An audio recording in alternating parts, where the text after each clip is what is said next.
Բարև ձեզ սիրելի հայրենակիցներ, ես այսօր այս ժամին փորձեմ լինել հնարավորինս կարճ, բայց մի կարևոր նպատակ ունի այս ուղիղ եթերը, ինչպես մենք ձեզ ի սկզբանե խոստացել էինք, վարչապետին անվստահություն հայտնելու գործընթացի, այն է իմպիչմենտի գործընթացի վերաբերյալ, պարբերաբար հաշվետվություններով հանդես գալ մեր սիրելի քաղաքացիների, մեր ժողովրդի առջև, որովհետև այս նախաձեռնությունը, որ մենք ցուցաբերել ենք, մասնավորապես Արթունեմ շարժման շրջանակներում, մենք հայտարարել ենք մի կարևոր սկզբունքի մասին, դա ամբողջական թափանցիկության եւ հաշվետվողականության հրապարակայնության սկզբունքն է, այսինքն չի կարող այս գործընթացի վերաբերյալ լինել մի բան, որը ես տեղեկատված լինեմ եւ այդ տեղեկությունը չփոխանցեմ մեր քաղաքացիներին, այսինքն մաքսիմում հրապարակային է ամբողջ գործընթացը եւ սրա հետ կապված չկա որևէ ներքին քննարկումներ, զարգացումներ, որոնց մասին մեր քաղաքացիները պիտի տեղյակ չլինեն, որովհետեւ սա մեր բոլորի շահերից բխող, բոլորի հետաքրքրությունների շրջանակում գտնվող գործընթաց է։ Եվ ես այս եթերի ընթացքում կփորձեմ հնարավորինս հակիրճ ներկայացնել այն զարգացումները, որոնք տեղի են ունեցել այս անցնող շաբաթվա ընթացքում իմպիչմենտի գործընթացի հետ կապված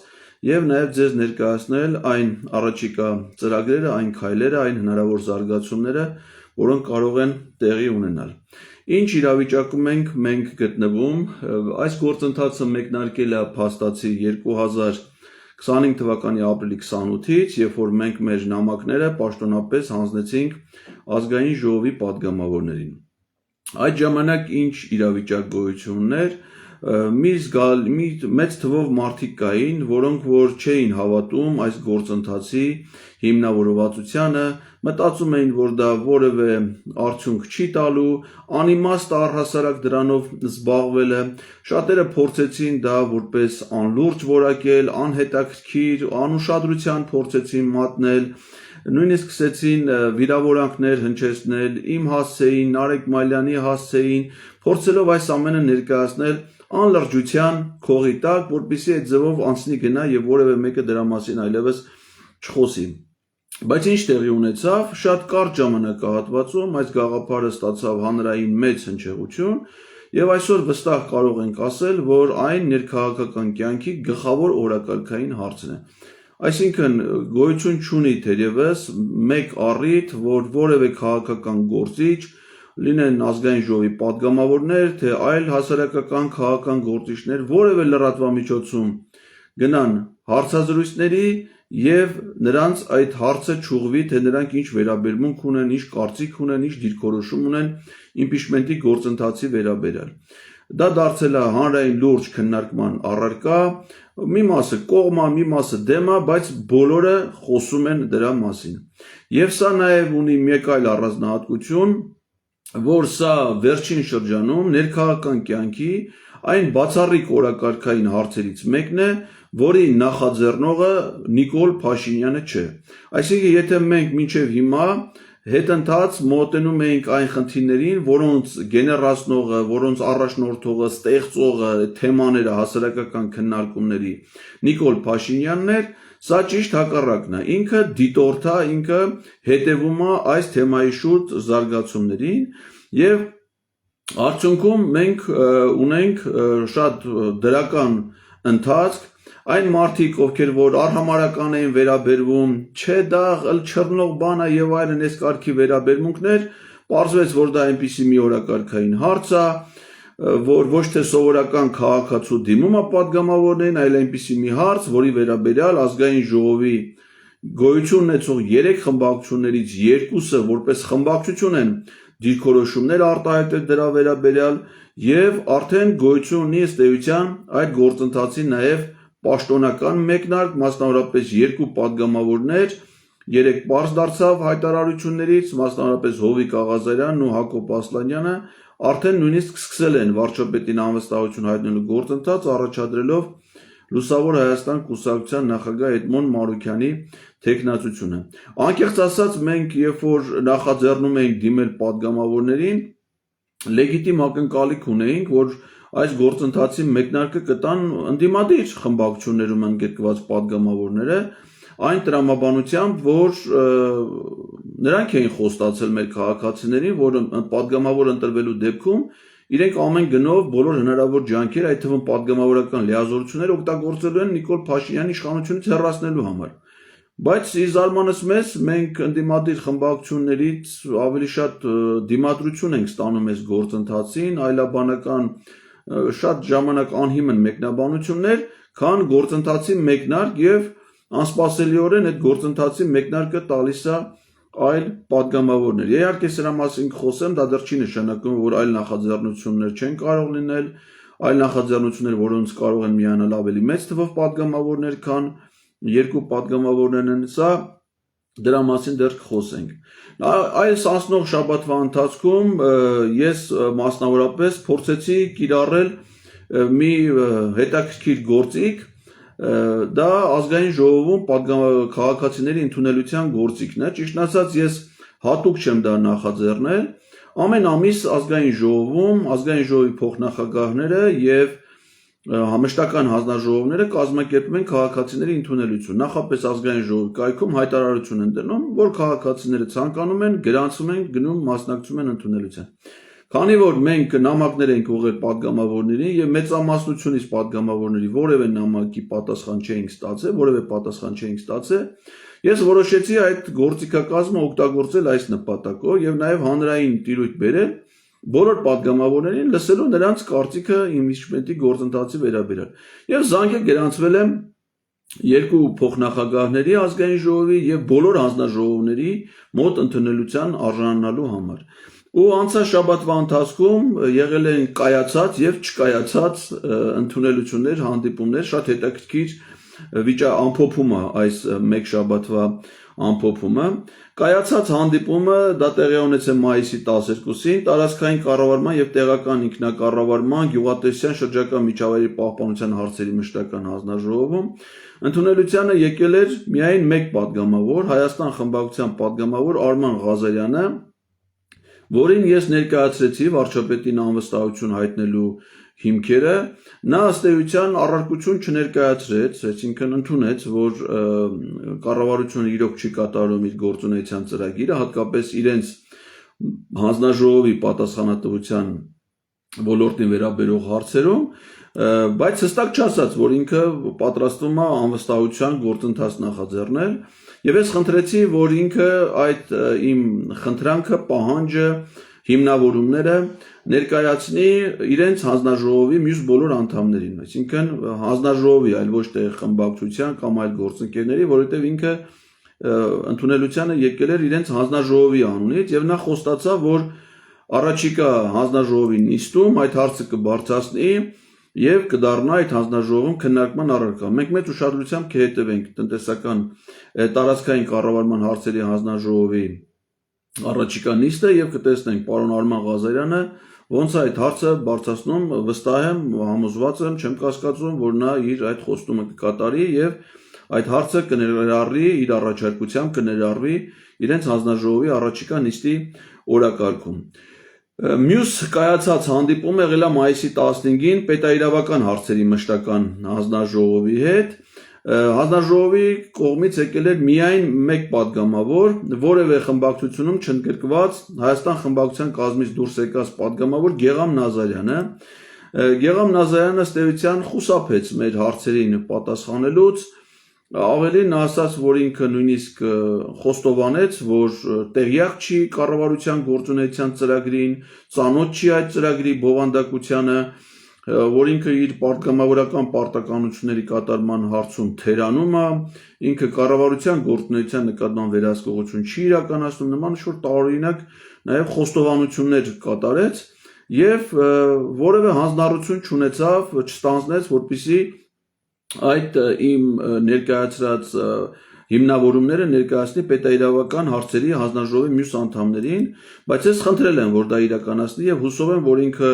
կմտածի այդ մասին եւ անպայման այդ առաջարկությունները, հիմնավորումները կներկայացնի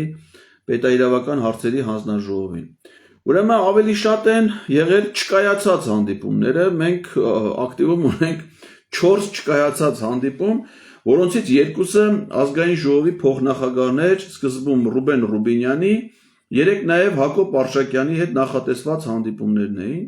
Այդ հանդիպումներին իրենք եկել էին, այսինքն քաղաքացիների ընդունելությանը իրանք եկել էին ազգային ժողովի ընդունարան, իզնից առաջ սպասող քաղաքացիներին հրավիրել են ներս, նրանք հանդիպում ունեցել են Ռուբեն Ռուբինյանի հետ, երեք նաև Հակոբ Արշակյանի հետ, բայց երբ որ նրանց հետ հանդիպումը ավարտվում է, այլ քաղաքացի չկար սպասող, ես էի սպասում, ինձ է մոտեցել, երկու դեպքում էլ նույն իրավիճակն է կրկնվել, երկու դեպքում էլ ինձ մոտենում է ազգային ժողովի աշխատակազմի ընդունարանի աշխատակցուհին եւ հայտնում է, որ պարոն Ղազարյան, ձեզ պարոն Ռուբինյանը կամ պարոն Հակոբ Արշակյանը չեն ուզում ձեզ հետ հանդիպել, պատճառաբանելով իմ քաղաքական գործիչ լինելու հանգամանք, այսինքն ոչ թե ընդունելությունն է հետաձգվում, իրանց ինքնազգացողությունն է վատացե, իրանք չեն կարող այլ անհետաձգելի գործեր ունեն, այլ դեմոնստրատիվ կերպով հատուկ ընդգծելով իմ հանձնական հանգամանքը, ասում են, որ ձեզ հետ չեն ուզում հանդիպել։ Ընդ որում սա այն դեպքում, երբ որ ես հանդիպումից առաջ նույնիսկ իրենց հետ եմ, իրենց պարագայում եմ ազնիվ գտնվել եւ նախապես ասել եմ, թե ինչ հարցեր եմ պատրաստում իրենց հետ քննարկել, այսինքն օրինակ, որ եւ Ռուբինյանը եւ Հակոբ Արշակյանը ընդգրկված են Հայաստանի Հանրապետության եւ Արցախի Հանրապետության ազգային ժողովների միջև համագործակցության միջխորհրդարանական հանձնաժողովի կազմում։ Ուզում եմ իմանալ, թե նրանք ինչ դեր են իրականացնում այդ հանձնաժողովում, ինչ նիստեր են արել, առաջիկայում երբ են նիստ անում, կամ նրանք ընդգրկված են եղել երկուսն էլ Նիկոլ Փաշինյանի հետ միասին, Սասուն Միքայելյանն է եղել, ՔՊ-ից նաև այլ գործիչներ են եղել 2016 թվականին մայիս ամսին մարդական հերթապահություն են իրականացրել որպես քաղաքացիական պայմանագիր կուսակցության ուրեմն կամավորական ջոկատի մասնակիցներ, մարտիկներ մարտական հերթապահություն են իրականացրել Արցախի Հանրապետությունում, Մարտակերտի շրջանում, Արցախի պաշտպանության բանակի զորամասերից մեկի կազմում։ Հիմա իրենք փաստորեն իրենց մարտական ծառայության հերթապահության վայրը համարում են Ադրբեջանի տարածք 1991 թվականից։ Ես ուզում եմ հասկանալ, ասենք, սա ինչ կարգավիճակ ունեն իրենք փաստորեն ռազմական հանցագործներ են եղել 2016 թվականին Ադրբեջանի դեմ ռազմական հանցագործություն են կատարել, թե պետական դավաճաններ են Հայաստանի համար, այսինքն 16 թվին իրենց ծառայության վայրը համարել են հայրենիք, գնացել են հայրենիքի պաշտպանության, խրոխտ հայրենասիրական երգեր են երգել, խրամատներ են փորել, աջակցել են պաշտպանության բանակին իր մարտական խնդիրների լուծմանը եւ հետո դա դավաճանել են, ասում են, չէ, դա Ադրբեջանը։ Այսինքն իրանք այդ տեսակետները պարտավոր են մեզ հիմնավոր ասել, տես չի, որ իրանք ՔՊ են կամ չգիտեմ ազգային ժողովի падգամավոր են կամ ազգային ժողովի նախագահի տեղակալ են, ուրեմն ինչ ուզում են պիտի անեն, ինչ ուզում են պիտի խոսեն, ինչ ուզում են պիտի հայտարարեն, տես չի, իրանք մեզ բոլորի առջև, քաղաքացիների առջև հաշվետու հանրային գործիչներ են եւ իրենց ամեն գործունեության համար պարտավոր են մեր քաղաքացիներին տալ խելամիտ բացատրություն եւ բնականաբար նաեւ իմպիչմենտի գործընթացի վերաբերել, բայց նրանք երկուսն էլ խուսափել են այդ հանդիպումներից, ակնհայտ է, որ նրանք վախեցել են այդ առերեսումից, վախեցել են այդ փաստերը հանգիստ մթնոլորտում քննարկելու, ակնհայտ է, որ չեն վախեցել ինձնից ֆիզիկապես, որ ես կարող եմ հանկարծ իրենց ծեծեմ կամ իրենց նկատմամբ բռնություն գործադրեմ, որովհետև ես նախ նման մտադրություն չունեմ, ես իմ կյանքում նման բան երբեք չեմ արել Եվ երկրորդը ֆիզիկապես էլ այտենց ես այտենց ցուցանիշներ չունեմ էլ որ մարդը ինձ տեսնելուց մտածի որ ես կարող հանկարծ իրանց բանը ֆիզիկապես պատժեմ Ակնհայտ է որ իրանք այն մարդուիկ նույնն Ռուբեն Ռուբինյան Հակոբ Արշակյան որ ազգային ժողովի դահլիճում այտենց խրոխտ ելույթներ են ունենում ընդդիմադիր падգամավորների դեմ այտենց դահլիճից շպրտելու բանի սենց անելու վերաբերել Պարզվում է, որ վախենում են իմ հետ ուղղակի հանդիպումներից։ Ես իհարկե դա անհետևանք չեմ թողել եւ անմիջապես հանդիպումների հաջորդ օրը այսօր առավոտ էլ գլխավոր դատախազին հաղորդում եմ տվել հանցագործության մասին։ Ես ճիշտ ասած դա հետո իմացա, մեր իրավաբան ընկերները այդ հարցում ինձ օգնեցին։ Քրեական օրենսգիրքը ունի հոդված, դա քրեական օրենսգրքի ուրեմն 402 հոդվածն է, 200-րդ հոդվածի երկրորդ մասն է, որը նախատեսում է խտրական վերաբերմունք պայմանավորված մարդու քաղաքական հայացքներով, այլ աշխարհայացքով, այսինքն այդ կապակցությամբ նրանք ակնհայտ է, որ խտրականություն են ցուցաբերել իմ քաղաքական հայացքներով պայմանավորված, հետևաբար ես հաղորդում եմ ներկայացրել գլխավոր դատախազին, ակնկալելով, որ առաջիկայում վարույթ կնախաձեռնվի եւ գլխավոր դատախազը հուսով եմ հաջորդ քառօրյա նիստերին կներկայանա ազգային ժողով եւ ուրեմն կպահանջի, որպեսզի պատգամավորական անձեռնմխելիությունից զրկվեն Ռուբեն Ռուբինյանը եւ Հակոբ Արշակյանը, որպեսզի նրանք այդ գործում ներգրավեն որպես մեղադրյալներ եւ վարույթ իրականացվի իրենց այդ կարգավիճակում։ Մայիսի 14-ին ուրեմն ընդունելություն էր նախատեսված աշխատանքի եւ սոցիալական հարցերի հանձնաժողովում, այդ օրը դատական նիստ էր, որտեղ ես մեղադրյալ եմ Սահմանադրական դատանի դատավորների հետ հայտնի գործով։ Ես ճիշտ ասած համընկել էր ժամը դատական նիստի հետ, դատանին միջնորդություն ներկայացրեցի, խնդրեցի, որպեսզի նիստը հնարավորինս շուտ ավարտվի, որպեսզի ես հնարավորություն ունենամ ազգային ժողովում մասնակցել այդ ընդունելությանը։ Դատանը ցավոք չբավարարեց իմ խնդրանքը, միջնորդությունը եւ ես ամբողջ ժամանակ այդ ընդունելության համար նախատեսված ժամերին եղել եմ դատանում եւ ինքս չեմ կարողացել այդ օբյեկտիվ պատճառով ներկայանալ գնալ ազգային ժողով, որովհետեւ իմ կարգավիճակը մեղադրյալի է դատական նիստին, իսկ մեղադրյալը պարտավոր է մասնակցել դատական նիստին, այսինքն եթե անթույլատրելի լիներ, անհարգելի լիներ իմ բացակայությունը, դատանը կարող է նույնիսկ փոխել իմ խափանման միջոցը եւ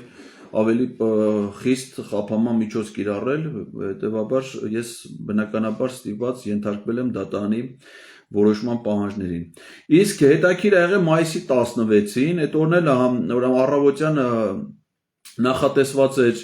ուրեմն ընդունելություն տնտեսական հարցերի մշտական հանձնաժողովում, ինձ զանգեցին ազգային ժողովի աշխատակազմից եւ ասում են, որ բանը տեղի չի ունենալու այդ ընդունելությունը առանց պատճառները նշելու։ Ինչը կարող է լինել պատճառը, ուրեմն արդեն ես փորձ եմ ձեռք բերել այդ ընթացքում, բարձում է հանձնաժողովի անդամները բոլորը չի որ գալիս են ընդունելության, չնայած իրավունք ունեն բոլորն է գալու, բայց իրար մեջ գրաֆիկ ունեն, կապ չունի դիմադիր պատգամավորն է թե իշխանական խմբակցության, քանի որ դա ամեն ամիս է այդ ընդունելությունը, ամիսը մեկը պատգամավորներից հերթապահության ինչ որ գրաֆիկ ունեն, մեկը գնում է ընդունելության։ Հիմա մեծ հավանականությամբ այս տնտեսական հարցերի հանձնաժողովում եղել է ԿՊ-ական պատգամավորի հերթը, այսինքն ինչ որ ԿՊ-ական պատգամավոր պիտի գար ընդունելության, ու ենթադրում եմ, որ իզնից բացի այլ քաղաքացի չի էլ գրանցվի ընդունելությանը մասնակցելով, որովհետև ով պիտի քաղաքացիներից գնար տնտեսական հարցերի հանձնաժողովի անդամի հետ հանդիպման։ Երևի նայել եմ, որ մենակ ես եմ ու պետք է լինի ԿՊ-ական պատգամավոր, հերթական անգամ վախենալով ինձ այդ հանդիպումից, արդեն տպավորությունն է, որ քաղաքացիական պայմանագիր խմբակցությունում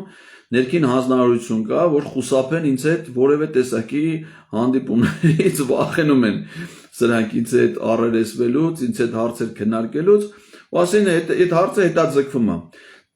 Դե ովքեր ինձ ճանաչում են, գիտեն, որ ես հետևողական եմ այդ հարցերում, ոչ մի այդ կարգի անտրամաբանական անարդար որոշումները անհետևանք չեմ թողնում, անմիջապես մայիսի 17-ին հաջորդ օրը գրավոր հարցում եմ ուղարկել ազգային ժողովի աշխատակազմ, որպեսզի ինձ ասեն, թե որն է եղել առաջին։ Խնդրում եմ ասեք, թե որն է եղել այդ ընդունելության, քաղաքացիների ընդունելության հետաձգման պատճառները, երկրորդը որ պատգամավորի ներկայությունն էր նախատեսվում այդ ընդունելությանը, մա տեսնենք ով է ել որ փախել է։ Երրորդը, բացի ինձնից քանի քաղաքացիներ են գրանցված եղել ընդունելությանը մասնակցելու համար առանց անձնական տվյալներ ուզելու, ուղղակի քաղաքացիների թիվը, որտեղ նախապես գրանցվում է թե քանի քաղաքացի է եղել, ես զանգել եմ, գրանցվել եմ, տպավորություն եմ, որ այսինքն ինչ որ ես կասկածներ ունեմ, ուզում եմ գրավոր գրեն տան իմ ձեռը, էլի սրանք դե ճար չունեն, պիտի հարցումա պիտի պատասխանեն։ Եվ հաջորդ ընդունելությունը, հաջորդ հանդիպում այդ հանձնաժողովում երբ է նախատեսված։ Մի խոսքով այսքանը ազգային ժողովի հանդիպումների հետ կապված, ասեմ ձեզ, որ եկող շաբաթվա ընթացքում եւ ամսի 19-ին, 20-ին, 21-ին, 22-ին, միայն ուրբաթ օրը չկա քաղաքացիների ընդունելություն, տարբեր հանձնաժողովներում առավոտվա ժամերին լինելու է ընդունելություն, ես նախապես գրում եմ, թե մի օր առաջ, թե հաջորդ օրը որ ժամին որ հանձնաժողովում ալում ընդունելություն, իդեպ ասեմ, որ մեր լրագրողները շատ մեծ հետաքրքրությամբ են գալի լուսաբանելու այդ հանդիպումները, նրանց հնարավորություն է տրվում ուղիղ եթերով հեռարձակել այդ հանդիպումները, որոնք որ կայացել են, նաև ճեպազրույցներ ա տեղ ունենում, ես անհրաժեշտ մեկնաբանություններ եմ տալի, պատասխանում նրանց հարցերին եւ բազմաթիվ լրատվամիջոցներ են գալիս ինձ հետ միասին աշխատելու, ինչի համար շնորհակալություն եմ հայտնում մեր լրագրողներին, լրատվամիջոցներին, մեր գործընկերներին, որովհետեւ մարդիկ գիտեն, որ ես ոչ թե անձնական հարցով եմ գնում իրանց հետ շփվելու, այլ հարցերով, որոնք կարող է հետաքրքրման լայն հասարակությանը, մեր ժողովրդին, դրա համար էլ իրենք դա գիտակցելով նաև գալիս են մեկնաբանելու։ Ասեմ դες, որ շատ անհարգալից վերաբերմունք կա մեր քաղաքացիների հանդեպ պատգամավորների կողմից, ես առաջին անգամ եմ սրան շփվում, մասնավորապես ասենք, որ փաստոցին մեր նամակներին տենց չեն պատասխանում այդ մարդիկ, այսինքն քաղաքացուց նամակ են ստացել, մեկը ճղում է, մեկը ասում է նետել եմ աղբար կղը, մեկը ամբողջ խմբակցության անունից մի հատ պատիվ ունեմ, մի հատ գրություն են ինձ ուղարկել, մոտս այդ ինչ որ իրանք հրապարակել են, առանց նշելու էլի, ընդհանրենք Էդգար Ղազարյանին, չէ, ես օրինակ իրանց գրել եմ ազգային ժողովի падգամավոր Հայկ Մամիջանյանին կամ, չգիտեմ, Թաքուի Թովմասյանին, ենթադրում էր, որ իրանք էլ պիտի գրեին, ասեին քաղաքացի Էդգար Ղազարյանին, ի պատասխան ձեր գրության, չէ, ես մի հատ վերնագրով, մի հատ տեքստ ա ուղարկած, այդ պատիվ ունեմ խմբակցությունից, Հայաստան խմբակցության ոչ մի падգամավոր ինձ ընդհանրապես նամակին չի պատասխանես, այլ է շատ տարօրինակ Քաղաքացիական պայմանագիր խմբակցությունից երկու падգամավոր է գրավոր պատասխանը ընդամենը, որ պատասխանի բովանդակությունից էլ հասկանում եմ, որ իրանք նամակի էությունը չեն հասկացել, նրանցից առաջիկայում առանց այդ հանձնաժողովներից պրծնեմ, կանցնեմ նրանցից առանձին հանդիպումներ խնդրելու ստրատեգիային, սրանց հանգիստ չեմ թողնելու, սրանք ճար չունեն, Էդգար Ղազարյանի ձեռն են ընկել, սրանք փրկություն չունեն պարտավոր են բացատրություն տալ Հայաստանի քաղաքացուն իրենց գործունեության համար, այս կոմֆորտ զոնան, որ այսքան տարի դրանց համար ստեղծվել է, այդ այլևս գոյություն ունենալ չի կարող։ Մենք շատ ժամանակ չունենք սրանց այդ բաները տեղ տալու համար։ Իսկ Հայաստան խմբակցությունից դե գիտեք մայիսի 2-ին հայտարարություն էր տարածվել խմբակցության անունից, անկեղծ ասած դա ինձ մոտ հարցեր է առաջացրել եւ ես մայիսի 5-ին գրավոր հարցում եմ ուղարկել խմբակցության ղեկավար Սեյրան Օհանյանին, ցավոք սրտի տեղեկատվության ազատության մասին օրենքով հարցմանը պատասխանելու ժամկետը վաղուց սպառվել է, մեկ շաբաթ էլ անցել է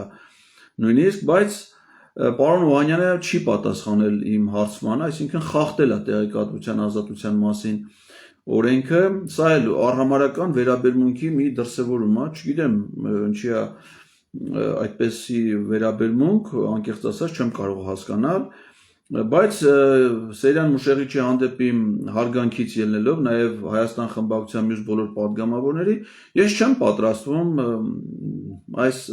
հարցով դիմել դատարան եւ դատարանով պարտավորեցնել, որպեսզի իրենք այդ հարցմանը պատասխանեն, ես դա անում եմ որպես կանոն վարչապետի աշխատակազմից կամ Սահմանադրական դատանի աշխատակազմից իմ հարցումներին չպատասխանելու դեպքում մինչև հիմա պրակտիկան դրան է վերաբերվել, բայց հիմքեր ունեմ ենթադրելու, որ այն հարցերը, որոնք բարձրացրել եմ, դրանք այնպիսին են, որ իրանք փաստորեն այլ ենթադրությունների հիմքեր կան։ Օրինակ ես ասում եի, որտեղ է տեղի ունեցել այդ խմբակցության նիստը, որովհետև խմբակցությունների նիստերը պետք է լինեն միայն ազգային ժողովում, եթե խմբակցությունը նախապես չի որոշել արտագնալ նիստեր կազմակերպելու վերաբերյալ, այսինքն եթե խմբակցության թեկուզ բոլոր падգամավորները հավաքվեն մի ռեստորանում կամ մի մասնավոր գրասենյակում կամ ինչ-որ մեկի տանը, դա դեռ չի նշանակում, որ դա խմբակցության նիստ է, իրենք պարզ ազատ են իրենց սոցիալական շփումներում, բայց խմբակցության նիստերը պետք է լինեն ազգային ժողովում, դա իրանց խմբակցության աշխատանքի վայրը, ոնց որ ազգային ժողովի նիստերը, ոնց որ հանձնաժողովի նիստերը, այնպես խմբակցության նիստերը, դրանք պետք է լինեն ազգային ժողովում։ Եվ ես ուզում եի Սեյրան Օհանյանին առաջի հարցը այդ էի տվել։ Այդ հայտարարությունը, որ ընդունվել է խմբակցության որոշումը, չէ, եղել է, ասեք որտեղ է եղել հասցեն նիստի կամ ովքեր են ներկա եղել падգամավորներից, օրինակ պատիվ ունեմ այդ նամակը, որ չնայած նորմերը չէր պահպանված գրագրության, այնուամենայնիվ падգամավորների ստորագրությունները տեսանելի էր, ինձ հետաքրքիր, ասենք Հայաստան խմբակցության падգամավորները բոլորը ստորագրել են այդ տեքստի տակ, թե իրանց դա հրամցվել է, իրանց անունից կամ էլ միգուցե տեղյակ չեն եղել, իրանց անունից դա տարածվել է, իրանք բոլորիս հետ միասին ինտերնետում կարդացել են, ստիպված են եղել այդ ընդեի գրածը պաշտպանեն, որտեղ ասում եմ, խնդրում նիստի արձանագրության պատճեն տվեք այդ օրվա նիստի, քվեարկության արդյունքները, որ իմանանք, ասենք, պատգամավորներից ով է կողմ եղել այդ տեքստի ընդունմանը, կարող է միգուցե պատգամավորներն եղել, որոնք դեմ են եղել, բայց չի պատասխանել Սերյան Օհանյանը, ինչից կարելի է ենթադրել, որ այդպիսի նիստ ոչ էլ եղել է, ոչ էլ նման քննարկում եղել է, մեծ հավանականությամբ այդ տեքստը իրանց անունից տարածվել է։ Եթե դա տենց չի, կարային այդ հարցմանը պատասխանեն եւ մենք իմանանք ինչ է եղել։ Ամեն դեպքում մենք կարող ենք ենթադրել, որ դա ըստ էության պատշաճ կերպով քննարկված եւ ընդունված հայտարարություն չի եղել Հայաստան խմբակցության անունից տարածված հայտարարությունը։ Ուրեմն ինչ ունենք մենք, ես ասացի, որ հաջորդ շաբաթվա հանդիպումներն են մայիսի 19-ին առողջապահության հարցերի հանձնաժողովում, մայիսի 20-ին ֆինանսավարկային բյուջետային հարցերի հանձնաժողովում, 21-ին պաշտպանության անվտանգության հարցերի հանձնաժողով եւ 22-ին մարդու իրավունքների պաշտպանության հարցերի հանձնաժողով։ Ուրեմն այս ընթացքում մենք ենք շատ հարցազրույցներ տվել, ես եւ Նարեկ Մալյանը հանդես ենք եղել ուղիղ եթերներով, պարզաբանումներ ենք տվել եւ կարծում եմ դրանց հիմա անդրադառնալ կարիքը չկա։ Ու հիմնական զարգացում էլ որ տեղի ունեցել, դա եղել է քիչ առաջ որ ասում էի, Մասկ նորաստեղծ կուսակցության անունից, որի պատգամավորներ են հանդիսանում քաղաքացիական պայմանագիր կուսակցությունից դուրս եկած Հովիկ Աղազարյանը եւ Հակոբ Պաստայանը, նրանք հայտարարել են, որ սկսում են անվստահության գործընթաց եւ իրենց վարչապետի նախընտրելի տեխնացուն Էդմոն Մարուկյանն է։ Անկեղծ ասած Հովիկ Աղազարյանը ասել էր, որ իրենք սկսելու են անվստահության գործընթաց, բայց հայտնել էր, որ մայիսի 25-ը հայտարարեն վարչապետի տեխնացուի մասին, բայց զարմանալիորեն շուրջ շտապողականություն են ցուցաբերել եւ մայիսի 16-ին են հայտարարել, որ ունեն վարչապետի տեխնացու։ Ինչ որ արագ process-ներ են սկսել, ասենք Էդմոն Մարուկյանը միանգամից ցենզուր փաթորը գնացել է ներքին գործերի նախարարության վիզաների եւ անձնագրային այդ միգրացիոն եւ անձնագրային ծառայություն, միանգամից ստացել է վերջին 4 տարում Հայաստանի մշտապես բնակվելու տեղեկանքը, որը որ անհրաժեշտ պահանջ է այդ փաստաթղթերը կազմելու համար, իսկ դա անհրաժեշտ է ազգային ժողովի նախագահին ներկայացնելու համար, այսինքն այս փուլում նրա կարիքը դեռևս չկար։ Հետո արդեն սկսել է մտնել այդպես նախընտրական բանի մեջ, ընթացքների մեջ, միանգամից ուղիղ եթերով ներկայացրել է այս իմպիչմենտի գործընթացը ընդամենը 3-4 օր առաջ ասում էր, որ դա իրատեսական չի, դա հնարավոր չի անել։ Մենք էլ զանգում է Հայաստան խմբակցության ղեկավար ուղիղ եթերում, զանգում է Հայաստան խմբակցության ղեկավար Սերյան Օհանյանին, զանգում է պատիվ ունեմ խմբակցության ղեկավար Հայկ Մամիջյանի, հանդիպումներ է խնդրում իր տեխնացությունը քննարկելու համար, բայց հետաքրքիր է, որ չի զանգում, ասենք օրինակ քաղաքացիական պայմանագիր խմբակցության ղեկավար Հայկ Կոնջորյանին։ Այն դեպքում, երբ որ ասենք իր տեխնացուն առաջադրել են պատգամավորներ, որոնք դուրս են եկել քաղաքացիական պայմանագիր խմբակցությունից, այսինքն այդ լոգիկայի մեջ են ընդդիմադիր պատգամավորների հետ իր էլի կարող է նախաձեռնել հանդիպել, բայց կարծում եմ, որ առաջնային ինքը պետք է ազգային ժողովի ամենամեծ խմբակցության պատգամավորների հետ փորձի հանդիպել, մանավանդ որ նրանց մեծամասնությունը իր թիմակիցներն են, իր քաղաքական ընկերներն են, դեռևս երկդաշինքի ժամանակներից այդ միասին երկդաշինքի կազմում, որի առաջի համար եղել է կարծեմ հենց Էդմոն Մարուկյանը մասնակցել են ազգային ժողովի ընտրություններին, դրանից առաջ Երևանի ավականու ընտրություններին, այսինքն ինչի է ինքը ընդդիմադիր պատգամավորների հետ փորձում հանդիպել խմբակցությունների, այլ ոչ թե քաղաքացիական պայմանագիր խմբակցության հետ։ Այնպես որ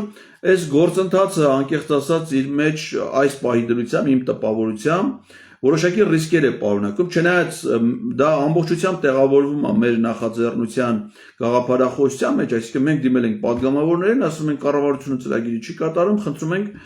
նախաձեռնել անվստահության գործընթաց, իրանք էլ նախաձեռնել են։ Թե ով է իրանց վարչապետի տեխնացուն, պարզ է նայող, որ իրանց համար է նախընտրելի, այս իմաստով որևէ խնդիր գոյություն չունի, իրենք իրանց սահմանադրական իրավունքի շրջանակներում, դեպ դա կարային անային առանց մեր նամակները, ազգային ժողով գրելու առանց այդ արթունենք նախաձեռնության, այսինքն դա իրենց պատգամավոր իրավունքն է, ազատ օգտվել են, այստեղ որևէ խնդիր գոյություն չունի։ Խնդիրը ուղղակի կարծում եմ քաղաքական որոշ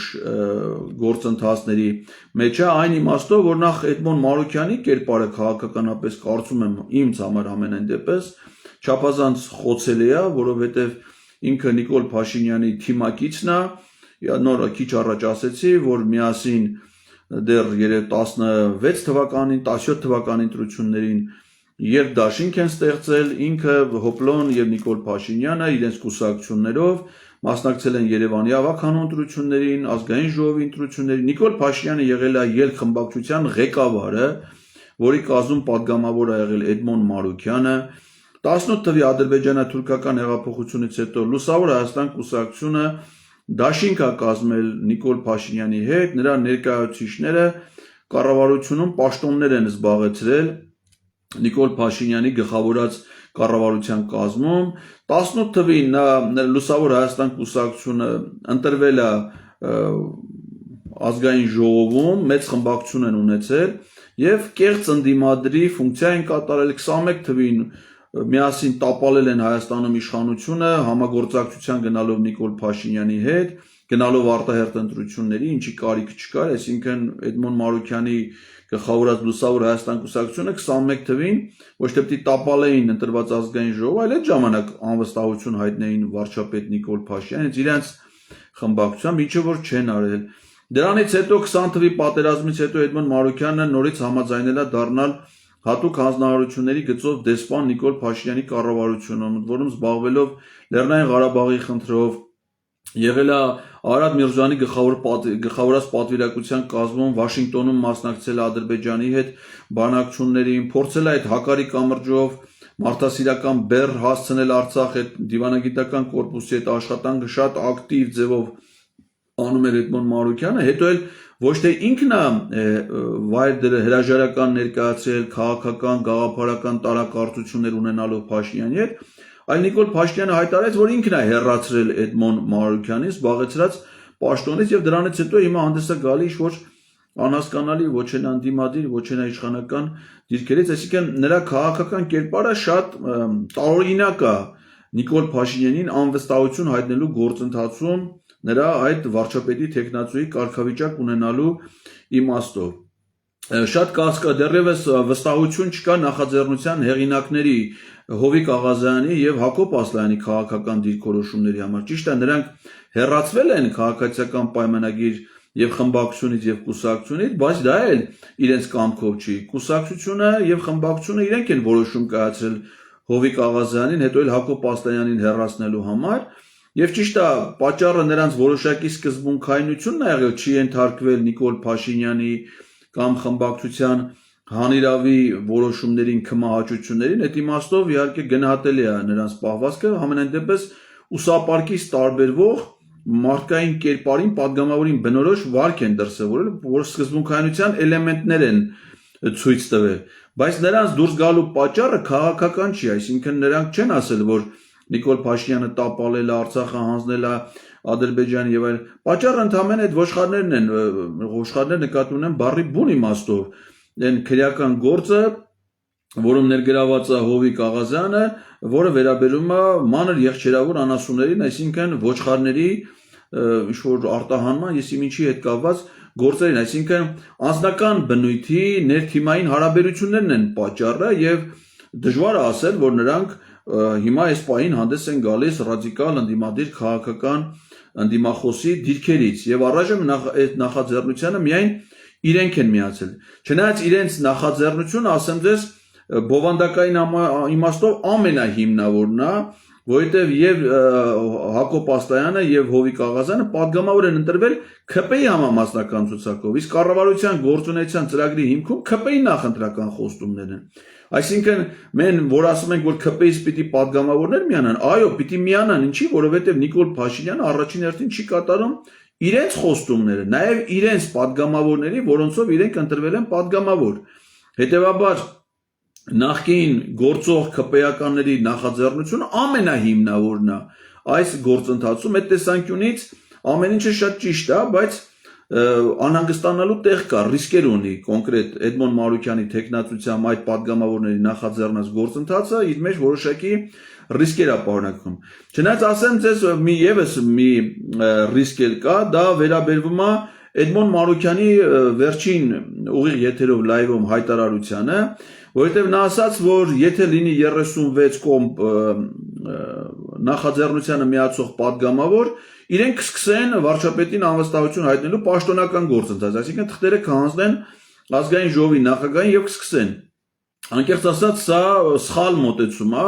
այս մոտեցումով նաև ընդդիմադիր խմբակցությունների падգամավորներն են փաստարկում, որ պետք է 36 ստորագրություն գործընթաց Սիրելի քաղաքացի, ով ձեզ դա կասի, միանգամից այդ միտքը ճղեք, թափեք, ըսկի մի էլ լսեք,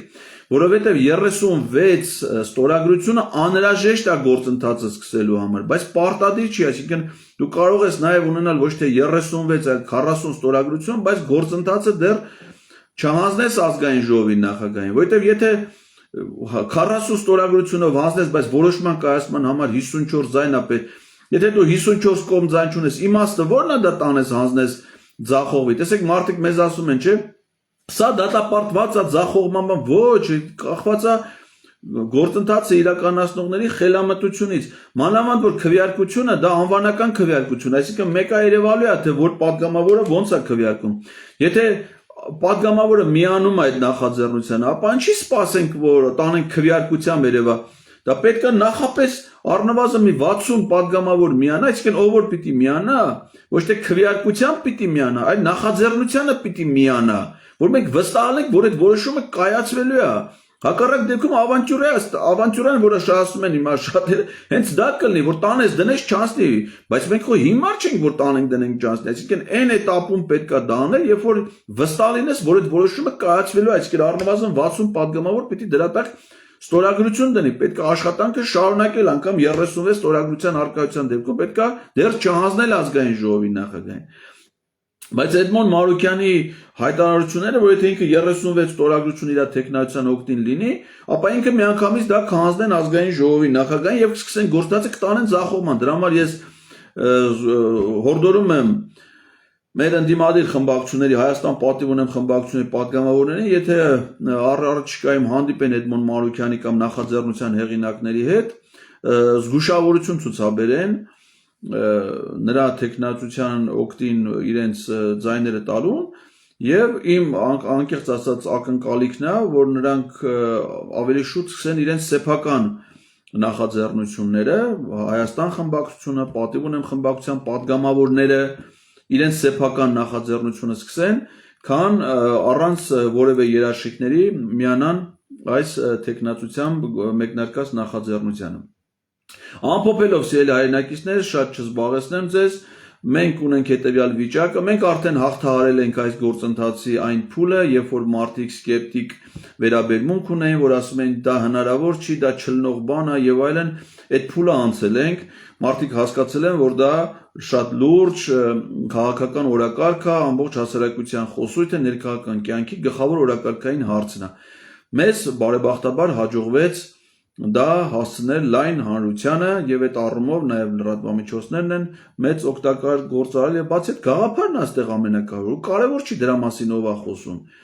Հիմա դրա մասին այսօր ես եմ խոսում, երեք Նարեկն էր խոսում, այլամ յուրիշոր ուրիշ падգամավոր քաղաքական գործիչներ, այստեղ գաղափարի հարց է, գաղափարից ոչ ոք հրաժարվել չի կարող, այստեղ անձերը իմ անհատական անձնական հատկանիշը կլինի մյուսների ունեն 100-երորդական նշանակություն այստեղ, այսինքն նես չէ որ Էդգար Ղազարյանն է ասում, Էդգար Ղազարյանը չասի այն մյուսն ասելու, այսի Էդգար Ղազարյանը խո ինքը չի հեղինակի այդ միտքը, որ կարելի է վարչապետին անվստահություն։ Սահմանադրական նորմա է, ես դրա նկատմամբ ոչ մի հեղինակային իրավունքներ չունեմ, ոչ էլ ուրիշներ ունեմ, որ ասեն, մենք ավելի շուտ ենք ասել, մենք դա շատ լավ, դուք եք ասել։ 2015 թվականից մեր սահմանադրության մեջ դա գրած է, ոչ մեկ դա չի ասել։ Այսինքն այդպես մրցապայքար գոյություն չունի, անձերի հանգամանքը այստեղ 100-երորդական է, շատ ծիծաղելի են անլուրջ այդ մոտեցումները սա անլուրջ է բան ասես առավոտից իրիկուն իրանք ասում են որ դա անլուրջ է ու պարզվում է որ առավոտից իրիկուն իրանք դրա մասին խոսում են հայտարարություններ բա որ անլուրջ է ինչի հայտարարություններ արել բա որ անլուրջ է ինչի է այդ թեմային հիմա այդ նույն գործելավոճը ԿՊՆ-ն անում իրանք են խուսափում չհանդիպեն չքննարկեն հենց լրագրողներն իրանք հարցն անլուրջ է ծիծաղի առարկա է ծաղրացումներ են դա եղավ շատ լավ գեժի դարա բանը որ դուք ասիք Ղազարյան Էդգարին ասիք ծաղրացու Ղազարյան Էդգարը կլինի ծաղրացու ձեր ասելով ալնելու այնպես որ այդ ինչ որ ասում է մենք դա ոչ անձնական վիրավորանք ենք ընդունում ոչ էլ ուշադրություն ենք դարձնում այստեղ իսկապես շատ լուրջ է գործընթաց այն ինչ որ սահմանադրությամբ է նախատեսված այն ինչ որ օրենքով է նախատեսված ո՞ս կարելի է դրան ասել անլուրջ դա իսկապես շատ լուրջ է մենք շատ լուրջ ենք տրամադրված նաև առաջ գնալու հետագա քայլերի իմաստով անմիտ են մոտեցումները, որ սա նպատակ ունի թիրախավորելու, այսօր էլ եմ կարդում կամ պատգամավոր են ասում, Հայաստան խմբակցությանը կամ երկրորդ նախագահ Ռոբերտ ես ում եմ այն մարդիկ ովքեր այդ նախադասությունը ասում են, մեկ կարան իրանց արտաբերած կամ իրանց գրած նախադասությունը իրանց համար կարդան։ Այսինքն, ասում եմ Նիկոլ Փաշինյանին անվստահություն հայտնելու գործընթացը թիրախավորում է Ռոբերտ Քոչարյանին։ Այսինքն այդ ասող մարդը ինչ է մտածում ինքը նույնացնում է Նիկոլ Փաշինյանի Ռոբերտ Քոչարյանի հետ ասենք եթե մենք բոլոր նամակները գրել ենք բոլոր պատգամավորներին ես ինքս ասենք ամբողջ նախորդ շաբաթվա իմ հանդիպումների նպատակ եղել է քաղաքացիական պայմանագիր խմբակցության պատգամավորները Հայաստան դաշինքին այս գործընթացը թիրախավորելը որտեղ է երևում հակառակ ասը տեսեք այս ուզում այս կարևոր բանը ես այսքան գնում եմ ազգային ժողովում հանդիպումներ մի ինդիմադիր պատգամավոր հələ հետս չի եկել ասենք օրինակ նախապես դնում եմ այդքան լրագրող որ գալիս են նշա իմանում են չէ որ գալիս են ես ում անամ ասենք մի ինդիմադիր այդ խմբակցության ասենք օրինակ այդ տնտեսական հարցերի հանձնաժողովի անդամը նաև Դիմադրության շարժման համակարգով պատգամավոր Իշխան Սաղաթելյանը ասենք օրինակ եթե ԿՊ-ից պատգամավորը չի գալի ինքը որպես հանձնաժողովի անդամ կարար գար մասնակցել ընդունել բայց ասում է գնա ԿՊ-ական բեր հիմա գնացել եմ ԿՊ-ական բերելու այդ ձեր պատկերացումներով էլի բա դուք ինձ պիտի այդ հարցում եմ այսինքն ես կամ ձեր աշխատանքի վայր Դուք այդ ԿՊ-ականների հետ նստեք մշտական հանձնաժողովի նիստերին, գնաք հետը գործողումների, հետները ժամանակ անցկացնեք, չգիտեմ ինչ անեք, ես էլ գալիս եմ ընդ մի հատ չեք գալի կանգնեք, ասենք օրինակ ազգային ժողովի ես օրինակ պատկերացնում էի, որ ենթադրենք ընդդիմադիր խմբակցությունների մի 10 պատգամավոր Ռուբինյանի հետ հանդիպանը կգան իրանքի կնստեն, ինչ ա եղել Ռուբինյանը խոչի պատգամավորին խոչի կարաս ինչ եք եկե ընդունելությանը մա պատգամավորում լավ եկել եմ տենամ ոնց է քաղաքացիներին ընդունում ու եթե ինքը հրաժարվում է ինձ հետ հանդիպելուց տեղում չէ կարան ասեն հələ մի հատ արիստ է դու մեր ազգային ժողովի փոխնախագահն ես քաղաքացի եկել է քո այսինքն ոնց է չեմ ընդունում ոնց է չես ընդունում Բա ինչ ես անում որ չես ընդունում գործի տանուն ինչ է որ այսինքն պայքարը մեր միասնական չէ պիտի լինի բայց դրսից քաղաքացու կարգավիճակը որ ոչ падգամավոր են ոչ հնարավորություններ ունեն չէ ասենք չկայանա հանդիպումը չեմ կարա գնամ շենք չեմ կարա մտնեմ դուք այդ շենքի մեջ բայց չեք գալի այդ գործընթացին մասնակից ելնեք նույնիսկ ձեր հանձնաժողովի անդամներն եք դուք բայց մեռամ ասելով այդ նույն Հայաստանի եւ Արցախի խորհրդաների միջև համագործակցության հանձնաժողով 9 ընդդիմադիր падգամավոր կան գրկված բայց դուք ինչի չեք եթում այդ հարցերը իրանց առաջ բարձրացնեք այդ ազգային ժողովի նախագահին ասեք հանձնաժողովի նախագահից քո ստեղծած հանձնաժողովն ինչի նիստ ես անում ես հանձնաժողովի անդամ եմ ուզում եմ նիստ անենք Բայց իրանք պիտի որևէ ձևով այդ պայքարին մասնակից չլեն, այսինքն ասես նստեն, սպասեն, ասեն, դե քանի որ դուք էլ դա նախաձեռնել եք, ասես առավոտից երեկոն ձեզ կոտոյլով չարչարում են, դա անում եք ոչ թե Նիկոլ Փաշինյանին անվստահություն հայտնելու, դա անլուրջ է, դա մեկը չլող բան է, բան, այլ մեզ թիրախավորելու, այ քեզ բան, ասես առողջ բանականություն, մտածողություն եցող մարդ, այս բան կասի Այդպես բան կասի, ասեք, բայց ասում ես, տեսակետ ես հայտում, չէ՞։ Բայց չես մտածում, որ մեկը քեզ հարցնի ասի, ո՞նց ես հիմնավորում, ինչ ես ասելու, ո՞նց ես հիմնավորում, որ Նիկոլ Փաշինյանին անվստահություն հայտնելու գործընթացը դա ընդդիմության դեմ է։ Այսինքն, այդ նախադասություն ասող մարդը, իր ասածը կարելի է մատ բարձր ասի լսի։ Ես օրինակ հիմա մատ բարձր ասում եմ ձեր ասած միտքը։ Նիկոլ Փաշինյանին իշխանությունից հեռացնելու նախաձեռնությունը դա ընդդիմության դեմ է։ Լսակ ինչ եք ասել դուք։ Դա ասելու բան է։ Այսինքն դուք ու Նիկոլ Փաշինյանն նույնն եք, որ Նիկոլ Փաշինյանին հեռացնելը դա ձեր դեմ է։ Կամ ասենք թե ենթադրենք մենք եք այսօր ասում ենք լավ 1000 ներողություն աղբեր ջան գալատ ենք արել մեզ ներեք էլի ներեք այ աղբեր հիմար ենք էլի չենք հասկացել 1000 ներողություն չեղարկեք այս անվստահության այս իմպիչմենտի մասին այլևս ոչ մեկ չխոսա ոչ ես եմ խոսում Նարեկ ջան Մայլան ջան աղբեր բեր թարգենք էլի սաղդ էլ ժողովուրդ ջան ով մինչև հիմա էսի հիմնավոր եք համարե Մոռացեք աղբեր չլող բան այսի ծաղրի առարկա է այսի լուրջ չի աղբեր ծաղր է մոռացեք ինչ է ալնում դրա հետևանքը կարեք ինձ ասեք Նիկոլ Փաշինյանը մնում է վարչապետ Էտա ձեր ուզածը այսինքն դուք ուզում եք որ Նիկոլ Փաշինյանը մնա վարչապետ իրան իշխանությունից հեռացնելու ոչ մի ջանք ոչ մի գործընթաց չասում մենք պայքարում ենք ինչ ես անում որ պայքարում ես այսինքն ուրիշ Եթե պայքարի քո միակ հնարավորությունը եւ որպես падգամավոր քո միակ լիազորությունը դա է եթե դա դու չես անում ո՞նց ես պայքարում ինչն ես պայքարում մենք մենակ լուրջ բան մենք պիտի իմանանք համոզված լինենք որ էդի արդյունքը տալու նոր դա անենք այսինքն ստացվում է իրանց ասելուց ստացվում է որ դիմադրության շարժման ձախողումը դա գիտակցված է եղել Իրանց ասել, ես այդ իմ կարծիքը չի, իրանց կարծիքն է, որովհետև պարզվում է, որ իրանք միայն լուրջ բան են անում, իրանք վստահ են արդյունքի ինչ ալնելու, նոր են անում։ Այսինքն ի սկզբանե վստահ են եղել, որ ժողովրդին հանելու են փողոց, հրաժարական են պահանջելու, վստահ են եղել, որ Նիկոլ Փաշինյանը հրաժարական չի տալու, ինչի արդյունքում ինքը մնալու է իշխանությունը ամրապնդելու է, ու այս սաղ Տշնամական քայլերը մեր ժողովրդի հանդեպ գիտակցելով, որ դա տենց ալելու, հասկանալով դա արել են։ Տենց է ստացվում։ Բայց դուք ամեն ինչը տենց 100%-անոց պիտի լինի ձեր համար նորանեք, հա ձեր արած 100%-անոցները էդ է։ Հայերենիքի փրկության շարժումը տապալել եք, դիմադրության շարժումը տապալել եք, սրբազան շարժումը տապալել եք, Նիկոլ Փաշինյանը մնացել իշխանության։ Հիմա ասում ենք իմպիչմենտ չլող բան է։ Իրանք ըլողներն են արել էլի մինչև հիմա։